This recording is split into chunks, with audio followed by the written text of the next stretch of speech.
Tweet and treat tales.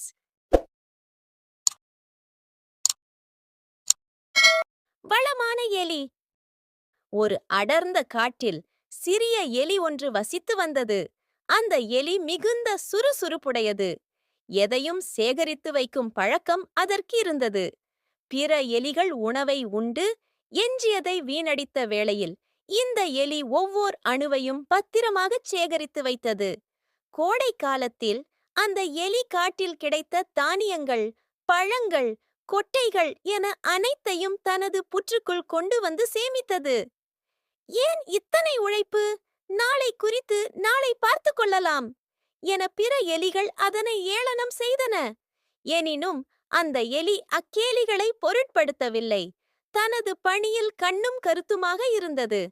நாளடைவில் மழைக்காலம் வந்தது. தொடர்ந்து பல நாட்கள் மழை பெய்தது. வெளியுலகில் உணவு தேட முடியாத நிலை ஏற்பட்டது. காட்டிலிருந்த அனைத்து விலங்குகளும் பசியால் வாடின. பிற எலிகள் பசியால் சோர்வுற்று உண்ண ஏதுமின்றி தவித்தன. ஆனால் அந்த எலிக்கு எவ்வித கவலையும் இல்லை.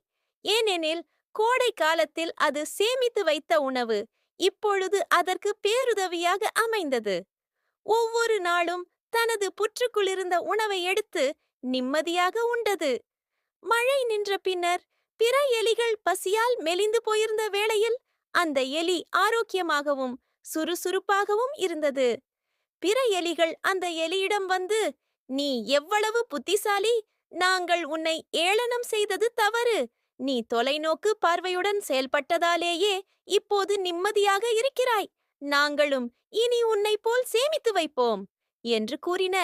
அந்த எலி புன்னகைத்தவாறே, "ஆம் நண்பர்களே, இன்று கிடைப்பவற்றை வீணாக்காமல் சேமித்தால் நாளை கஷ்டப்பட வேண்டியிருக்காது.